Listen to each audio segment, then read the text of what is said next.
சொக்கநாதர் ஞான தண்டாயுதபாணி ஆலயத்தின் தலைமை குருக்களும் ஜோதிடருமான தெய்வ திரு பி. சுப்பிரமணியம் ஐயர் அவர்களிடம் 1995ஆம் வருடம் ஜோதிடம் பயின்றேன்.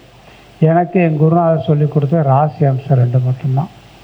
இந்த 2 வச்சே நிறைய இடத்துல சொல்லிகிட்டு இருந்தேன்.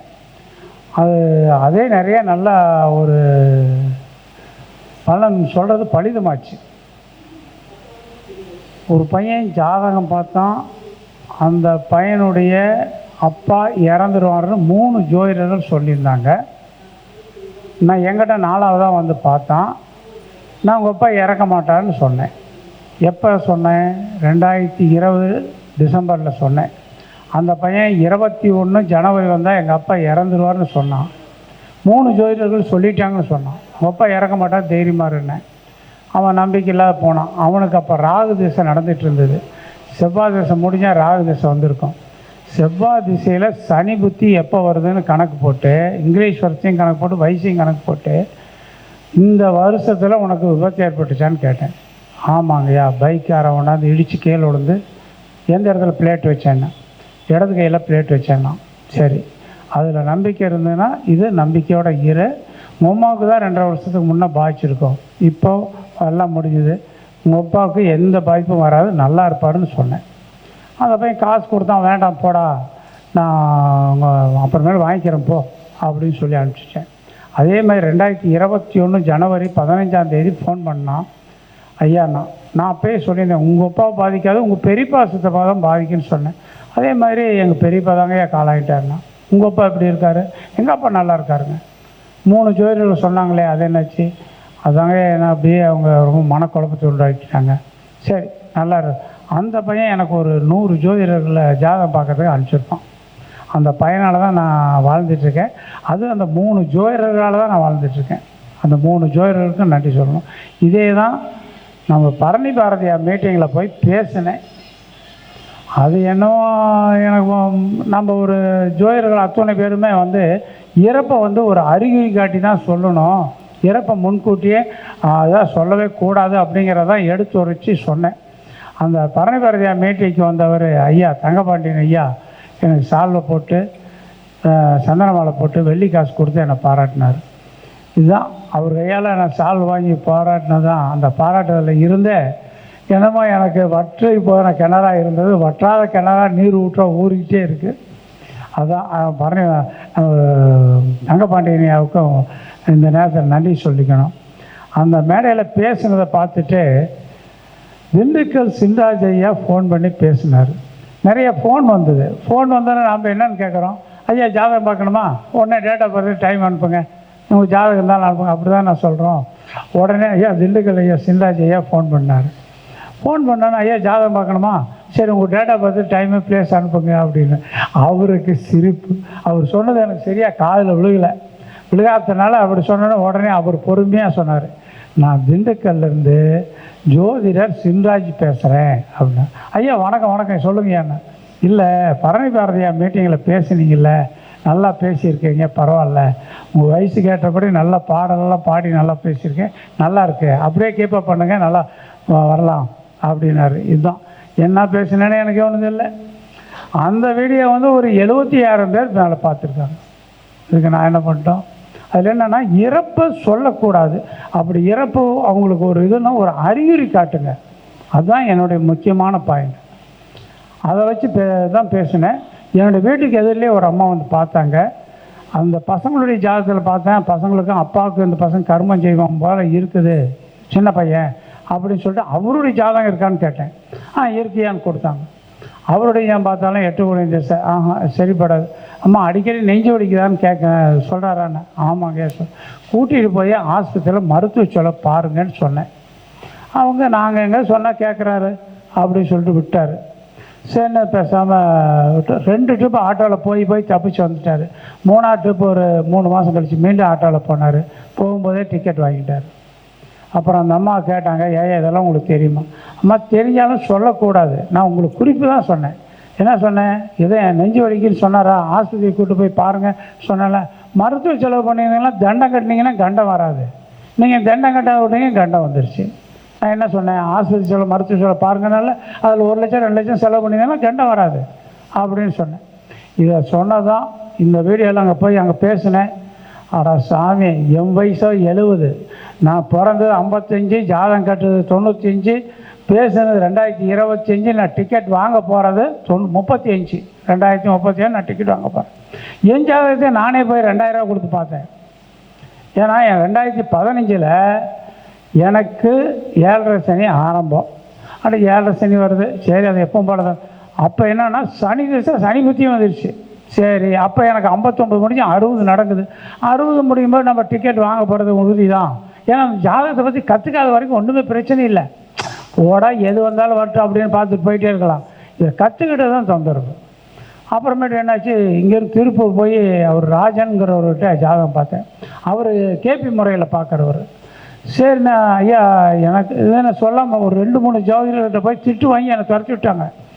எல்லாமே நீயே சொல்கிற, எதுக்கு எங்கே வந்து போதும், எது எப்போ அப்படின்னு அவர்கிட்ட போய் நான் முதல்ல ஆரம்பத்தை சொன்னேன். நானும் ஜோதிடர்ங்கய்யா, எனக்கும் கொஞ்சம் ஜோதிடர் தெரியும். எனக்கு ஒரே ஒரு கேள்வி தான். எனக்கு இப்போ 59 முடிஞ்சு 60 நடக்குது. சனி திசை, சனி புத்தி நடக்குது, 7.5 சனி நடக்குது. எனக்கு ஆயுள் பங்கம் ஆகுமா ஆகாதா? 60 முடியும் போது ஆயுள் பங்கம் ஆகுமா ஆகாதான்னு அவர் எல்லாம் கணக்கு போட்டார். கம்ப்யூட்டரில் போட்டு எல்லாம் உப நட்சத்திரம் எல்லாம் எடுத்து எல்லாம் கணக்கு போட்டு கும்பலக்கணம் லக்கணத்துக்கு 9 தான் சனி பகவான் இருக்கார். உச்சமாக தான் இருக்கார். அது வக்கரமாக இருக்கும். ஒன்றும் ஆயிலெலாம் பாதிக்காது. 79 வரைக்கும் உங்களுக்கு ஒன்றும் பாதிக்காது, தைரியமாக இருக்குன்ட்டார் 2015. என்னடா இப்படி சொல்கிறேன். நான் 2020 ஒரு பையனுக்கு சொல்லி நம்ம வாக்கு பலிதமாயிடுச்சுல்ல, அதுலேருந்து எனக்கே ஒரு தைரியம். அது மேலே தான் நிறைய இடத்துல போய் அஷ்டவர்க்கம் இதெல்லாம் போட்டு கற்றுக்கிட்டு இன்னும் நம்ம வெளியில் நிறைய சொல்லலாங்கிற ஒரு ஆர்வத்தில் நான் வந்தேன். இந்த மீட்டிங்கில் பேசுனதை வச்சு 1939 பிறந்த ஒருத்தர் ஜாதகம் பார்க்குறார். எப்போ பார்த்தாரு?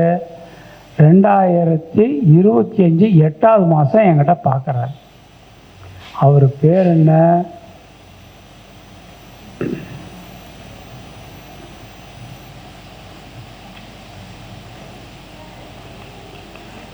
அவர் பேர் கோபிநாதன். 4/2/1939 பார்க்குறாரு. பார்த்து சொன்னேன், ஐயா இப்படி உங்களுக்கு ஒன்றும் ஆயுள் பங்கம்லாம் இல்லையா, கலைஞர் மாதிரி 95 வயசு தான் இருப்பீங்க, நல்லா இருப்பீங்கன்னு சொன்னேன். அவர் மிதன லக்னம், அவர் ஒரு ஜாதகத்தில் கடகலக்கணம் போட்டிருந்து அவருடைய என்னுடைய சாஃப்ட்வேர்லாம் போட்டு பார்த்து சொன்னேன். அது மிதன லக்கணம் வந்தது. லக்கணத்துக்கு 9, 10 கூடிய சனி பகவானும் குரு பகவானும் பரிவர்த்தனை யோகம், தர்ம கர்மாதிபதி யோகம் வந்துருந்து அதெல்லாம் பார்த்து சொல்லிட்டு நல்லா இருக்குன்னு சொன்னேன். 39 பார்த்தோன்னே சேலத்துலேருந்து முத்துநாயக்கம்பட்டி, அது 1944. என் வயசுக்கு மீறினதான் வருது, என் வயசுக்கு கம்மியானதெல்லாம் அது வருது.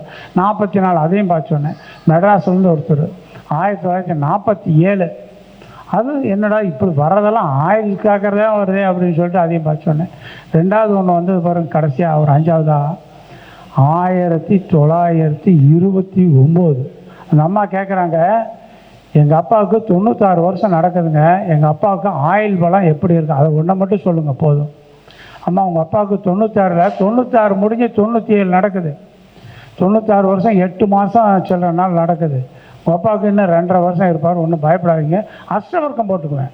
ஏன்னா இந்த பெரியவங்ககிட்டலாம் பார்க்கும்போதெல்லாம் அஷ்டவர்க்கம் போட்டு 337 படலம் 12 கட்டத்தில் எந்தெந்த இடத்துல அதிகம் வருது, எந்த இடத்துல எப்படி ஆயுள் ஸ்தானத்தில் எத்தனை வருது, 8க்கு 8ஆம் இடம் 3ஆம் இடத்துல எப்படி வருது, சந்திரனுக்கு 8ஆம் இடத்தையும் பார்க்கணும். இத்தனையும் பார்த்து ஒரு 2.5 வருஷம் நல்லா போகணும், கவலைப்படாதம்மா, தைரியமாக இருமா அப்படின்ட்டேன். வர்றது பூரா ஆயுளுக்காக தான் வருது. நிறைய ஃபோன் வருது, எனக்கு ஆயுள் சொல்லுங்கள். இப்போது பக்கமாக ஒரு 4 நாளைக்கு முன்னே ஒரு ஜாதகம், ஏன்னா 53, எனக்கு 2 வருஷம் முன்னே பிறந்தவர், என்னுடைய ஆயுள் காலம் எப்படி இருக்கும் அதை மட்டும் பார்த்து சொல்லுங்கள். சரி சொல்கிறேங்கய்யா, என்னால் எனக்கு முடிஞ்ச அளவு சொல்கிறாங்கன்ட்டேன். என்னமோ சொன்ன வரைக்கும் எதுவும் ஃபெயில் போகலை, நல்லா இருக்குது. நான் நம்ம ஜோதிடர்களை சின்ன ஒரு கருத்து சொல்கிறேன். ஒருத்தருடைய ஜாதகம் நம்மகிட்ட வந்து கொடுக்குறாங்க, நம்ம பார்க்க வரோன்னா சின்ன ட்ரிப்ஸு சொல்கிறேன். அது உங்களுக்கு என்னோட வயசில் மூத்தவங்களுக்கு அது அனுபவமாக இருக்கும், என்னோட சிறியவங்களுக்கு அவங்களுக்கு ஒரு அறிவுரையாக எடுத்துங்க. ஒரு ஜாதகத்தில் லக்னமும் ஆண் ராசியாக வந்து ராசியும் ஆண் ராசியாக வந்தால் இவர் சரித்திரம் படைப்பார். எழுதி வச்சுங்க, இவர் சரித்திரம் படைப்பார் கண்டிப்பாக. அதே மாதிரி லக்னத்துக்கு கேந்திரத்துலேயோ லக்ன சந்திரனுக்கு கேந்திரத்திலேயோ பஞ்சமகா புருஷர்கள் 5 பேர். பஞ்சமகா புருஷர்கள் யார்? சூரியன் சந்திரன் விட்டுருங்க, செவ்வாய் புதன் வியாழன் வெள்ளி சனி, இந்த 5 பேரும் பஞ்சமகா புருஷர்கள். இந்த 5 பேரும் லக்னத்துக்கு கேந்திரத்திலேயோ சந்திரனுக்கு கேந்திரத்திலேயோ இருந்தால் அவங்க மிகப்பெரிய அவங்க பெரிய சரித்திரம் படைப்பார்கள் அப்படின்னு எழுதிச்சுங்க. என்னையா நீ வந்து வளர்ற, நீ சொல்கிறதெல்லாம் நான் கேட்கணுமா? நீ எல்லாம் நாங்கள்லாம் எல்லாம் தெரிஞ்சவங்க, எங்ககிட்ட வந்து நீ உன்னுடைய கதை விடுற அப்படின்னு சொல்லுவாங்க, நினைப்பீங்க. அதுக்கு சின்ன ஒரு உதாரணம் சொல்கிறேன். நம்ம தமிழ்நாட்டில் ஆண்டுட்டு போன ஒரு முதியோர்கள் முதலமைச்சர்களை பற்றி சொல்கிறேன். புரட்சி தலைவர் டாக்டர் எம்ஜிஆர் அவர்கள் கும்பலக்கணம் ஆண்ராசியாச்சா. அவருடைய நட்சத்திரம் சுவாதி நட்சத்திரம், துலா ராசி, ராசியும் ஆண்ராசியாச்சா. அவர் சரித்திரம் படைத்தாரா படைக்கலையா? நான் சொல்கிறது உண்மையா பொய்யா நீங்களே கணக்கு போட்டுங்க. அவர் லக்னம், அவர் ஜாதகத்தையே சொல்கிறேன். அவர் கும்பலக்கணம் 2ஆம் வீட்டில் 1 இல்லை, 3ல் குரு, 4ல் 1 இல்லை, 5ல் வந்து கேது, 6ல் வந்து சனி பகவான், 7ல் 1 இல்லை, 8ல் 1 இல்லை, 9ல் சந்திரன், 10ல் 1 இல்லை, 11ல் சுக்கிரனும் ராகும், 12ல் சூரியன் செவ்வாய் புதன். இதுதான் அவருடைய ஜாதகம். எல்லாம் இங்கே மைண்டில் வச்சுருக்கேன் பாருங்கள். லக்னத்துக்கு ஒன்லையும் கேந்திரத்தில் ஒரு கிரகம் கூட இல்லை. ஆனால் அதே சந்திரனுக்கு 7ல் குரு, அதே சந்திரனுக்கு 10ல் சனி பகவான், அதே சந்திரனுக்கு 12ஆம் வீட்டில், சந்திரனுக்கு 4ஆம் வீடு, லக்னத்துக்கு 12, சூரியன் செவ்வாய் புதன் இருக்கா. செவ்வாய் ருஷக யோகம், புதன் பத்திர யோகம், குரு பார்க்கறது அம்ச யோகம், சனிக்கு சசயோகம். 4 யோகம் வாங்கியிருக்கார். 4 யோகம் வாங்கினதுனால பஞ்சமகா புருஷன் 4 யோகம் அமைச்சராக வந்தாரா இல்லையா? ஆரம்ப காலத்தில் பிறந்து வளர்ந்து பாதி வருஷம் வரைக்கும் பயங்கர கஷ்டப்பட்டு நாடகத்தை நடித்து பிடிச்சோம். பின்னாடி பிற்காலம் அவருக்கு நல்லா இருந்தா இல்லையா? அற்புதமாக வந்தார். அந்த பஞ்சமகா புருஷ யோகம் லக்னத்துக்கு சந்திரனுக்கு கேந்திரத்தில் இருந்தால் மிகப்பெரிய ஆளாக வருவேன். இப்போ உனக்கு கஷ்டமாக இருக்கும், மிகப்பெரிய ஆளாக வருவேன். எழுதி கொடுங்க, தைரியமாக பேசுங்க, நல்லாயிருக்கும். அதே மாதிரி ஜெயலலிதா அம்மா வந்து மிதுன லக்னம் ஆண் ராசியாச்சா. அதே அந்த அம்மா மக நட்சத்திரம் சிம்ம ராசி ஆண் ராசியாச்சா. லக்னமும் ஆண் ராசி, ராசியும் ஆண் ராசி. இவர் சரித்திரம் படைத்தார்களா இல்லையா? அந்த அம்மாவுடைய ஜாதகம் சொல்கிறேன் பாருங்கள். மிதுன லக்னத்துக்கு 2ஆம் வீட்லேயே சனி பகவான் இருக்கா குடும்பஸ்தானத்திலே. 3ஆம் வீட்லேயே சந்திரன் ராகு, மக நட்சத்திரம் சிம்ம ராசி. 4ல் 1 இல்லை, 5ல் கேது, 6ல் 1 இல்லை, 7ல் குரு, 8ல் 1 இல்லை, 9ல் சூரியன் புதன், 10ல் சுக்கிரன், 11ல் ராகு. இதுதான் அந்த அம்மாவுடைய ஜாதகம். 10ல் சுக்கிரன் இருக்காரா? 10ல் சுக்கிரன் கேளப்பா அசுரகுரு, கேந்திரம் கோணத்தில் இருந்து கெட்டவர்கள் கண்ணுற்று நோக்கினாலும் ஆளப்பா அசுரகுரு பலனளிப்பா. அப்பனே உப்பருகே மேடை உண்டு வைரங்கள் முத்துமாலை வளமாக சூடியிருக்கும் வளவதை தான் கூறப்பா குடிநாதன் வளமறிந்து கொற்றவனை புலிப்பாணி சாட்டினாங்க. நல்ல வசதி வாய்ப்போடு பொழைப்பாங்க அப்படின்னு சொல்கிறார் புலிப்பாணி சித்தர். சுக்கிரன் 10ல் வாழ சூரியன் சுபித்து நிற்க தக்கதோர் மந்தம் நோக்க தரணியில் ஊய்த்தோரெல்லாம் மிக்கதோர் புகழினோட மேல்நிலை பதவி பெற்று சிக்கலே இன்றி செய்தொழி புரிவார அரசினால் ஆகிறான். இந்த 10ல் கேந்திரத்தில் சுக்கிரன் இருந்தார்னா அரசாங்கத்தில் வேலை செய்வாராம். அந்த அம்மா அரசாங்கத்தை எடுத்து நடத்தினாங்க. இந்த புலிப்பாணி சித்தர் பாடெல்லாம் எவ்வளோ ஒரு பொருத்தமாக அந்த அம்மாவுக்கு வருது பாருங்கள். லக்னத்துக்கு 7ஆம் வீட்டுக்கு அதிபதி, 10ஆம் வீட்டுக்கு அதிபதி லக்னத்துக்கு 7ல், அது காரகமாவனாசி. அதுதான் கலசர ஸ்தானம். கலசரம் அந்த அம்மாவுக்கு பற்றி எப்படி தெரியும் உங்களுக்கு தெரியும். 10க்கு அதிபன் ஆட்சி உச்சம் இல்லை, ஆட்சியாக இருக்கார்ல. 10க்கு அதிபன் ஆட்சி உச்சம் பரிவாய் சுவரும் கேந்திரமாய் வித்தைக்குரிய தானமுடன் விளங்கமுடைய தலைமகனை புத்தர் கரை கவிமானம் புகுந்து காணும் தனவானம்.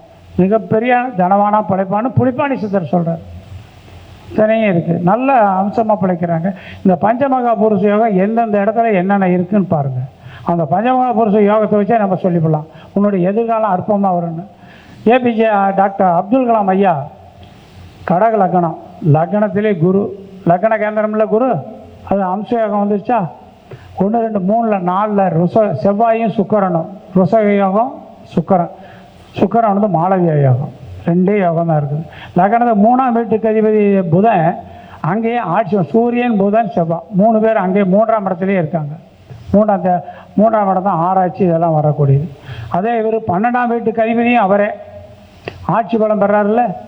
அதுக்கு பாருங்கள் பாடல் வருது, எண்ணி இலக்கணத்துக்கு ஈராறு குடைக்கோள். ஈராறுனா 12 குடைக்கோள் ஆட்சி உச்சமாக இருந்துன்னா நம்ம 12ஆம் இடம் விரையன்னே பேசுவோம். அந்த 12ஆம் இடத்துக்கு அதிபதி ஆட்சியோ உச்சமாக இருந்தால் மிகப்பெரிய யோகவான்னு சொல்கிறார் புலிப்பாணிச்சிட்டார். எண்ணி இலக்கணத்துக்கு ஈராறு குடைக்கோளோ நன்னிய ஆட்சி உச்ச நட்புறம் இருக்க ஒரே வன்னிய வலிக்கு 12 பலத்தோன் சேர மண்ணில் வேறனா மன்னனுக்கு சமானமாக பிழைப்பாங்க. அவர் எப்படி ஆராய்ச்சியாளராக போனார், பின்னாடி ஜனாதிபதி மக்கள் பாராட்டும்படி தான் நடந்தார். கடகலகனது 9 10 கூடைய குரு பகவானும் செவ்வாயும் நேருக்கு நேர் பார்வை. 9ல் குரு அவருக்கு 9ல் குருவும் செவ்வாயும் நேருக்கு நேர் பார்வை.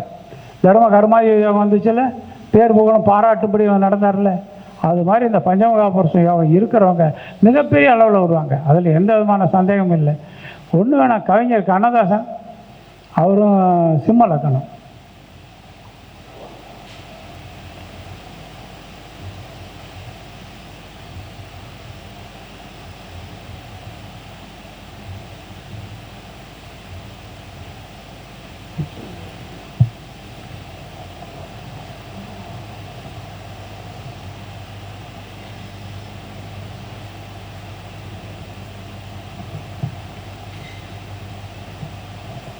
அவர் கண்ணதாசன் ஐயா வந்து சிம்ம லக்கணம்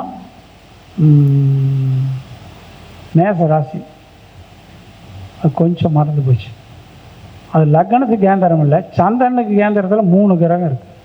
பஞ்சமகா புருஷ யோகம் சுக்கிரன் புதன் செவ்வாய், இந்த 3 கிரகம் அவர் இருந்தது. அவர் பேர் புகழ் பாராட்டும்படி தான் நடந்தார். அது இன்றைக்கும் அவருடைய பேச்சு, அவர் மறைஞ்சாலும் அவருடைய பாடல்கள் ஒவ்வொரு மனதிலையும் நிற்குது. மாபெரும் சபைதனில் நீ நடந்தால் உனக்கு மாலைகள் விழ வேண்டும், ஒரு மாற்று குறையாத மன்னவனை என்று போற்றி போல வேண்டும். எம்ஜிஆர்க்கா பாடல் அவர் நிறைய பாடின பாடலாம் இன்றைக்கே அப்படி நிலைச்சி நிற்கிறதுக்கு காரணம் அந்த பஞ்சமகா புருஷ யோகம் தான்.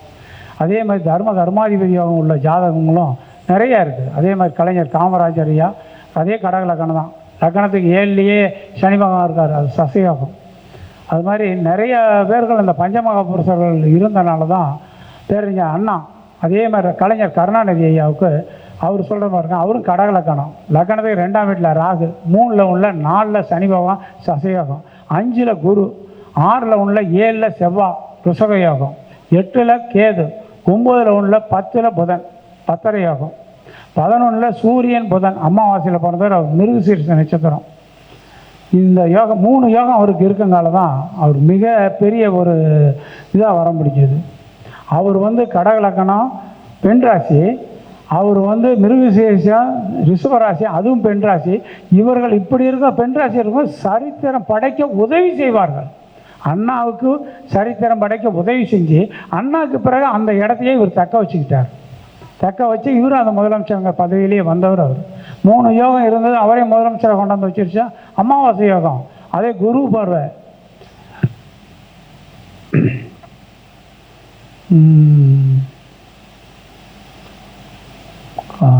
சூரியன் சந்திரன், பங்கமெல்லாம் ஆட்சி உச்சம் பால் நிலா கதிரும் பெற்று, நிலானா சந்திரன், கதிர்னா சூரியன்.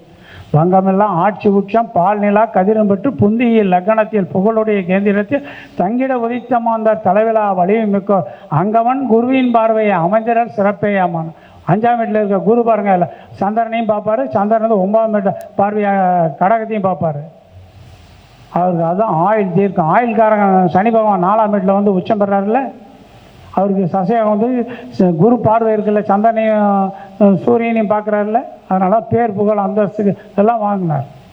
அது மாதிரி இந்த பஞ்சமகா புருஷ யோகம் நல்லா இருக்கக்கூடியவங்களும் தைரியமாக அவங்க சொல்லுவாங்க, இந்த நேரம் உனக்கு கஷ்டம், பிற்காலத்தில் பெரிய ஆளாக நீ வருவியான்னு சொல்லி அவங்களுக்கு போற்றி போடுங்க. ஏன்னா நம்ம அவங்களுக்கு வந்து வரக்கூடியவங்களுக்கு குற்றத்தையே சொல்லிட்டு கூட நாமளே எந்த காலத்திலாச்சும் ஒரு நல்ல பெரிய பேர் புகழ் வாங்கி வருவோமா வரமாட்டோமா, இல்லை இப்படியே நம்ம வாழ்க்கை போயிடுமான்னு தான் நினைப்பாங்க.